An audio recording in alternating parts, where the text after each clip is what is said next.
Hey, I'm Garrett. And I'm Daniel. And this is Modern Gays. On today's episode, we are talking about why you need gay friends. Yes, queen. How you make friends, how you hold on to them, and when to let them go. And at the very end of this episode, we're going to be talking about the very most important detail about friendships. So stay tuned and let's get into it. Having gay friends in your life is just fabulous. They're out, they're confident, they give no fucks, and they can bring a lot of value and change your perspective. I think gay friends are important for gay people. Yes. And they're important for everyone. A good person in your life that is going to love a drag queen, that is going to love Jennifer Coolidge.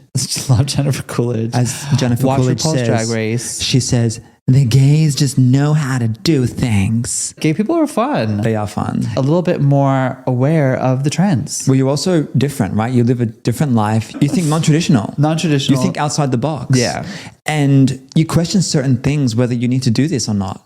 The best and the strongest female vocalists of our time all love the gays and the gays love them. Yeah, like Lady Gaga, Ariana Grande, Dua Lipa, Swift, Tay-Tay. And you know, Kim Petras, I'm obsessed with Kim Petras. Kim Petras, love a slut pop. And I actually listened to an interview that she had on Call Her Daddy.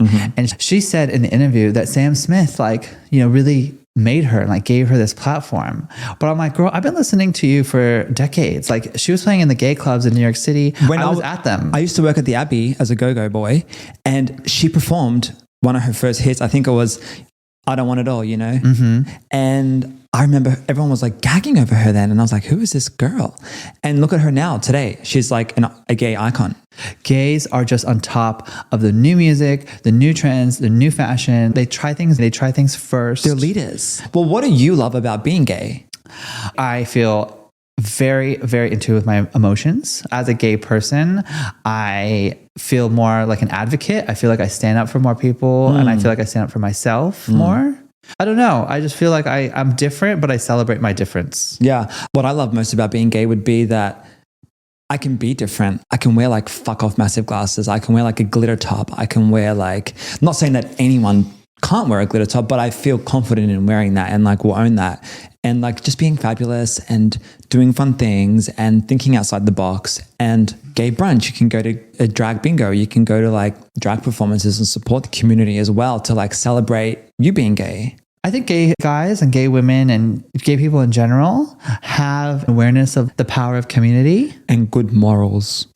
and they're advocating for change and for representation. And they're on the right side of history, fighting for the right thing. Correct.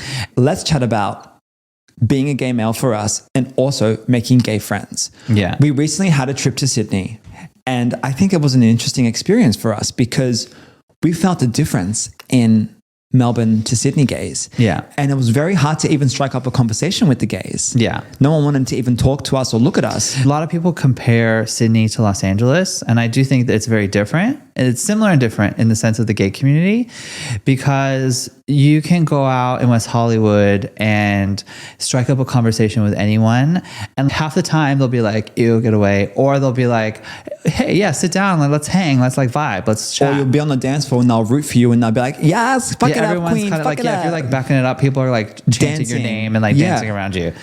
And then in Melbourne, you do have a more, I think, approachable community where you can actually go and talk to different people, and people would actually be willing to have a conversation. My experience in Sydney, especially at a place like the Beresford or Universal or Arc or whatever, is that people are friendly, but they're very much in their groups. They're very cliquey. Yeah. It's I know my people and I'm going to hang out with my people, 500 talk to different my circles. people. Yeah. And we had gone up for a friend's birthday, and we didn't really know anyone in Sydney that was there that weekend. And we went on an adventure together. We're like, let's just go out. Let's just go get a drink. Let's get some food. Be social. We were the only ones eating at the Beresford. Well, it was also 4 o'clock kind of when we're having a pizza. I was hungry. Okay. But then we eventually had a drink and some music came on, and we luckily ran into a friend of ours from Melbourne. And then the introductions started, but then it kind of was like a discussion about what their lives how has it changed since moving from Melbourne to Sydney in the gay community? And everyone pretty much had the same thing to say, which was very hard to make friends. And he also said to us, everyone that knows that he has moved from Melbourne to Sydney said to him, are you going to become a Sydney gay now? Yeah, like what does that mean? And he was great. He was like, I already am that bitch, girl. Yeah. You know, but it's like people have this perception of how a gay person should look in a certain city, which makes it so much harder to make friends.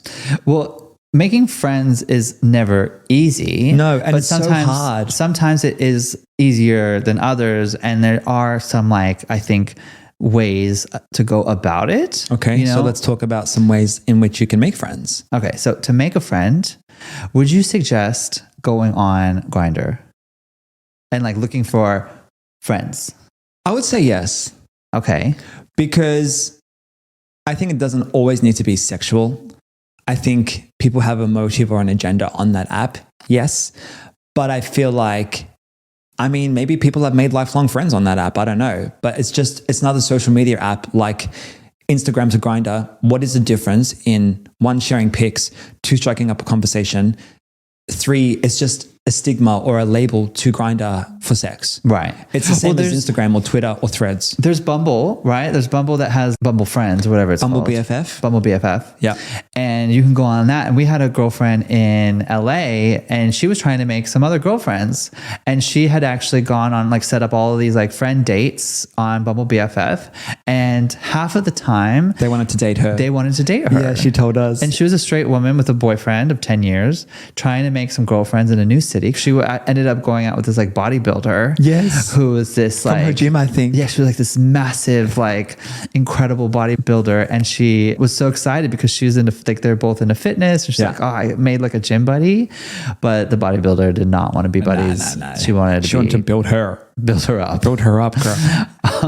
But I think that's a good point. I think another great way to make friends is at a gym or finding a hobby that you love or participating in some social activity where you have like-minded individuals. Yeah. Like a lot of times people have this stereotype about berries, right? But it's actually really fun. It's got really great trainers and it actually is challenging. And we have made some really good friends from it. We have made a lot of good friends from it. And just doing something that you enjoy doing, I think is really important. If you're a dancer, like you'd have lots of dancer friends. Correct. Or if you're into Dungeons and Dragons and playing Pokemon and board games and creating that community, like that, you can really make really good friends going to competitions and playing online. Yeah, play chess.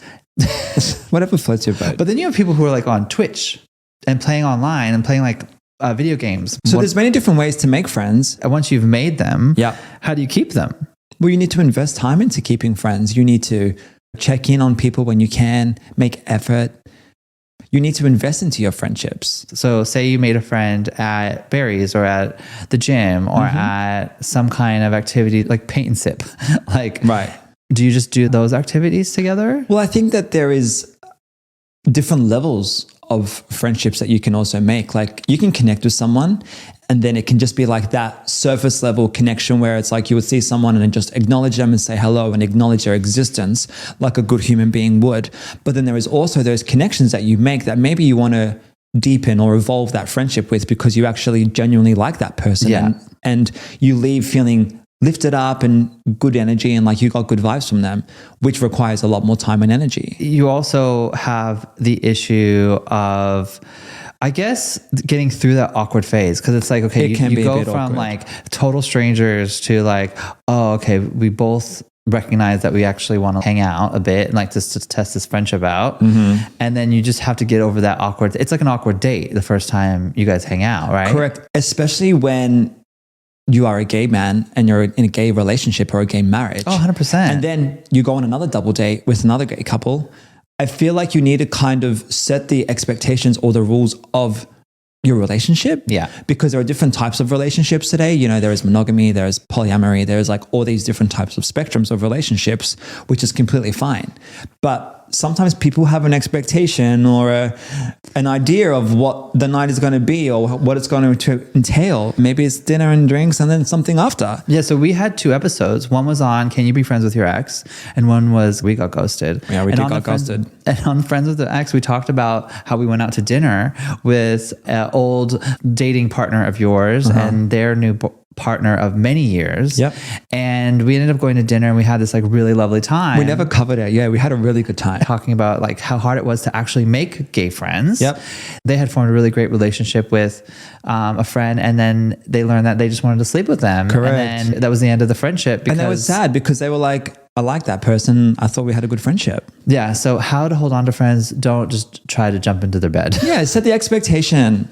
Yeah. So going out to dinner with those friends, that was an opportunity for us to get over that awkward bump, right? That speed bump into friendship, and like ended up having a great time, and we'll 100% be friends with those guys and like hang out again.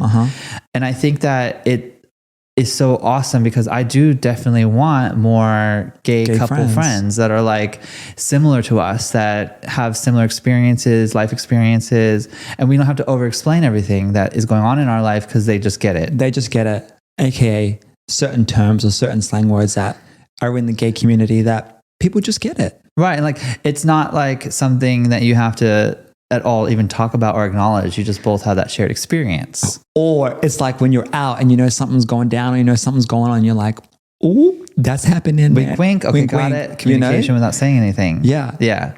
Well, even on we got ghosted, it's like we lost some friends. And sometimes you don't have all the people in your life for your whole life, right? Well, it's always like, what's that saying? Some people in your life are just here for a season or a reason. Well, I don't know what the reason is, but maybe it was a season.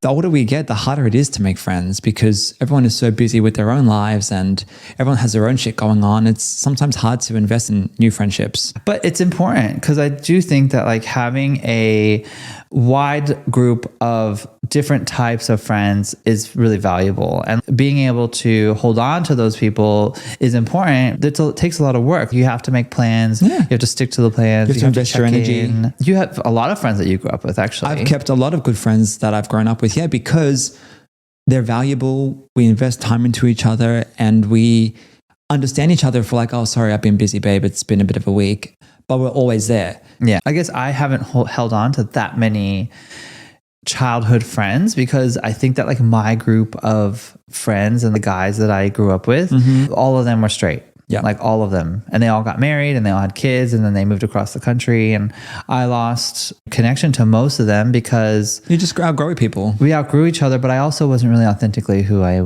am today. Right. So I obviously changed quite a bit, but I never really gave them a full opportunity to get to know me either because I didn't know who I was. So for the friends that you love and that you really want to hold on to, the ones that you have built over a long time, or ones that you've made recently and you got over that awkward phase of like, do we want to be friends or what is this?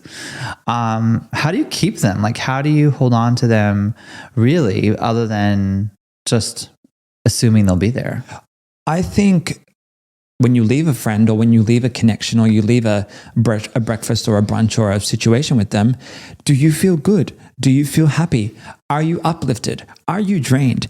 Did they suck the living daylights out of your time? Yeah. You know, because if you feel good and you feel happy and vibrant and they're giving you like their attention and your time, then you need to invest that back into them because it needs to be an equal partnership. To that point, I think that with each person and each like friend and relationship that you have in your life, I think if you look at it as like a cup of energy or of love and trust and fulfillment, right? If a friend has constantly filled that cup up, right, and has it's just rich and full of just happiness and joy, and then some struggles happen and some obstacles are very challenging for that friend and they rely on you and they just, you hang out with them and then you feel emotionally sucked dry, but that cup has been filled so much, it's overflowing. I can be there for my friend. You hang out with them again, drain, but they've given me so much. They've filled me up so much. But to the point where you start to feel like that cup is either empty, draining too much, or it's never been filled in the first place. So I think that if you have friends that suck you dry and that suck all that energy out of you, that never fill your cup up, even to start with, those are not the people that are going to be bringing you what you need. I agree. But to combat that, you can also, as a human being and as an individual, you can own your time and be like, I can't deal with this right now. I don't have the emotional bandwidth for this. Yeah. I'm going to pause and I'm just going to remove myself or just go MIA for a minute and regroup myself. Yeah. So I can be there to support that person. Yeah. And you have to be open in communication with your friends when you feel overwhelmed by them, or if you feel loved by them, or if you feel like appreciated or unappreciated. I think if you communicate that more, that's so good. You really know where you stand with someone, and you know where they stand with you. Agree. And it's really like a relationship that you can constantly and actively hold on to. Yeah. Another thing that I think that can help you really hold on to and maintain friendships is calling out behavior. So say your friend's ignoring you, and then you've invited them there, like invited to brunch like a million times, and they just constantly are too busy, or they're just, in their own world, whatever. I think rather than getting mad and saying like, oh, I'm all fucking over them because like they're just not present, they don't give a shit about me, I think you'd have more value in going to them saying, hey, like, you've been ignoring my calls, you've been not wanting to hang out. Do you actually want to be my friend? Oh no, I don't even have time for that. If they're like not into it, I'm not into it. Bye. But then you don't know what's going on in their life, because they could also not even be aware that they're acting that way. Well, I would ask if that they're doing okay. And if they say, yeah, I'm good, and they're going to keep mistreating me, well then bye. Okay. Well, I guess in the ghosting world, like on our episode, We Got Ghosted, I have some regret around how I let some of those relationships go. Fair. Because I felt like I should have held them more accountable. I should have, like, I have friends that I fully cut off, and then I fully like said, bye-bye, never see you again, change my phone number, blah, blah, blah, blah. But I wish I would have held them a bit more accountable and been like, hey, I actually feel like you're a shit friend, that you're not giving me what I have given to you. And What the fuck happened? Yeah. I'm so anti-confrontational. I don't like fighting. I don't like getting in anybody's face, but I kind of do now. Yeah. I'm the same. As I get older, I want answers. I need closure. Yeah. Closure. Yeah. And with ghosting, no closure, right? No closure. And why ghost a friend? Like, because we're not dating. No, the thing is like when you hold people accountable and you communicate, you have less questions lingering. You can have all the answers that you need. But also no one's that busy to forget to text you back. No, they just chose not to. Correct. Right. But so that's also an answer in itself. So that leads us into how to know when to let friends go. That is when you let it go. When they leave you on red, blocker. I think the main minimal requirement that you can ask for anybody is just saying, how are you? Yeah. The bare minimum. Yeah. If you're not even getting the bare minimum, let them go. What's funny about letting people go is, it's a breakup, and it's a difficult conversation. And I think people very often go with ghosting because they don't have to be accountable, and it's non-confrontational. It's not confrontational. But I think that sometimes it's easy because you both just dissolve, right? It's not a ghosting. It's just fading into black, and that's okay. But I think that happens when you both are being drawn in different ways, or you both don't necessarily are that, in tune with one another, or find that much value in one another. And it doesn't always have to be one-sided. It can be shared. Like I said, some people come into your life for a season or a reason. And if it's a reason, and if you learned your lesson and they learned their lesson, that's okay. You move on and you go on to the next chapter of your life. Maybe otherwise then the universe will just keep giving you that same person until you learn the bloody lesson. Right.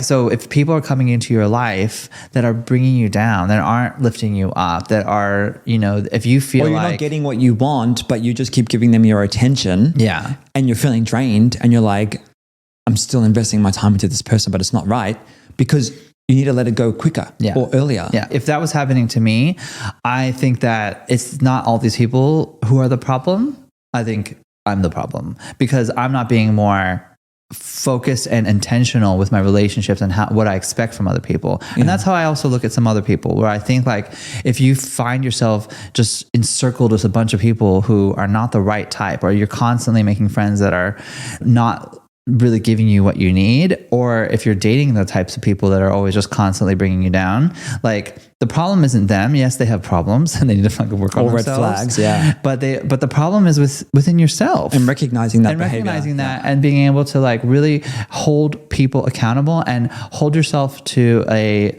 no standard of what you expect from people. And it doesn't have to be unrealistic. It can be things like, I want friends and I want people in my life to celebrate my wins. I want to have support. That's why you want friends, right? Is to share life with them. Yeah. The good and the bad. Even from personal experience for me, like I have some girlfriends in my life who have only been a part of the most fun, memorable, crazy times, like growing up through college and going to film school, and these girls that I spent all my time with, and they ended up moving across the country and getting married and living their own life. And I don't get to see them or talk to them very often, but those friendships still are there in the background, but we're also not like the closest of friends anymore. And I that agree. those I feel like are some people that I've lost over time. It's not goodbye forever. Like if we were to see you like soon. Yeah, but sometimes you like live in the same city as someone and they move away, you know, and then you don't keep in touch with them. It doesn't mean, I mean, this is just an example of when to let them go, because it's not like it has to always end on a negative. Yeah. It could be a positive thing that just kind of faded out. Yeah. And I think you said a really good point before, is like, as you get older, you can also define or evaluate the types of friends you need and want in your life. Because as a kid, or as you get older and you leave high school, you think you need to hold on to these friendship groups because that's the people you know. Yeah. But the older you get, your mindset changes, your perception changes, your values change, and you can make new friends based on who you are at that time. Yeah, you know, 100%. And I think your friendship circle is also a good reflection of the person you have been throughout your life, because you attract certain types of people at different points in your life. So what I wanted to talk about in this episode, and I think is one of the most important things in making friends and holding on to friends, and just the whole focus of this chat, Okay. is it's actually 2 points, not one. Okay. What is that? The first point is one of the most important things that you need in your friendships are people that look like you, that live similar experiences as you, that have shared experiences with you. And I mean that in the sense of, for us, I think we need gay friends. I think we need to be friends with other gay men that are in long-term relationships or single, and people that have an interest in and an awareness of our community. And why that's valuable is because we can talk about our shared experiences. Well, we can also talk about topics that are relevant in the community that they understand. Right. And these types of conversations, I think we can have with all of our friends, no matter their sexual identity and their gender identity. But I feel like there's more discussion and setup on explanation. There's more understanding from the gays that understand what we've just gone through, because they've gone through it. Correct. Right? Yeah. And I think that if you are a woman who identifies as a lesbian, I think that it's important for you to have other women in your life that also identify the same as you.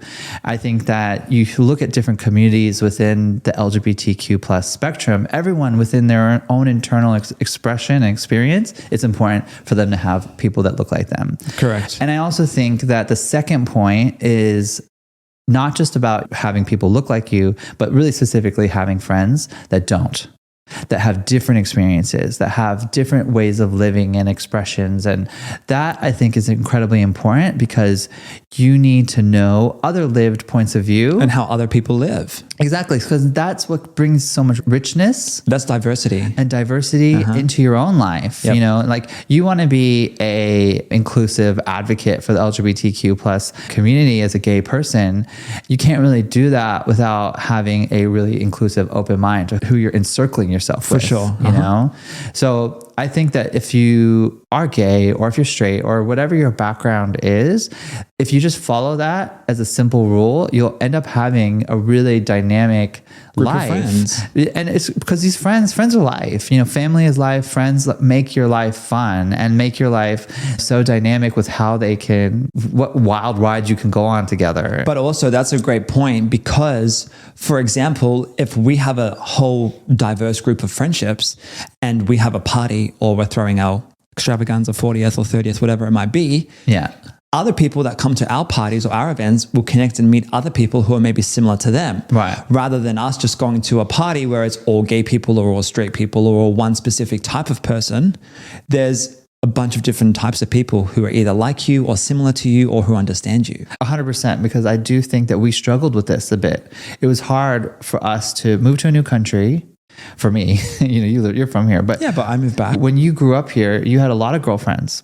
And then you moved to LA and you made a lot of different types of friends. And when we moved back here together, we had such a great circle of people around us. But at the same time, we didn't have any gay friends. We also wanted to expand our friendships. Yeah. And once you do that and you bring everyone together, some awesome stuff starts to happen. Because even at our wedding, like we had lots of different groups of friends interact with one another. And we even have friends who are now friends independent from us. Yeah. They have their own like thing going on. And that is so awesome to know that you created and helped foster that. Absolutely. So anyone who's listening and feeling that they can benefit by opening up their circle of friends a bit and looking for some people that look like them or that have similar shared experiences, I think it's such an incredible thing to work towards. And if you do want to jump on Grindr or Bumble BFF, I think if you're really transparent and open just about what you're looking and what you're wanting, like then you hopefully attract that. Absolutely. Maybe a date as well, but if it turns into that, it's that. On this episode, we talked about why you need gay friends. Yes. How to make them. Yes. How to keep them. And when to let them go. Hello. And we also talked about why it's important to have a bit of diversity in your friendship circles, to have some other lived experiences, but also have people that look like you, that also have some shared experiences so that you can feel seen, but that you can also have a network of friends that offer a variety of value to your life. Absolutely. And everyone has a story to share. Everyone's been through their own struggles. Everyone's had their own life experiences. And we all need to hear that story and learn from one another because everyone has something valuable to share. 100%. So please be our friend. Yes, reach out to us. We're always open to meeting new friends. We love gay friends. Yes. Yes. To start off this friendship beautifully, make sure you follow us on Instagram and send us a message and connect and look into some of our other episodes that we've previously shared on Modern Gays. Okay. Love you. Bye. Love you. Bye.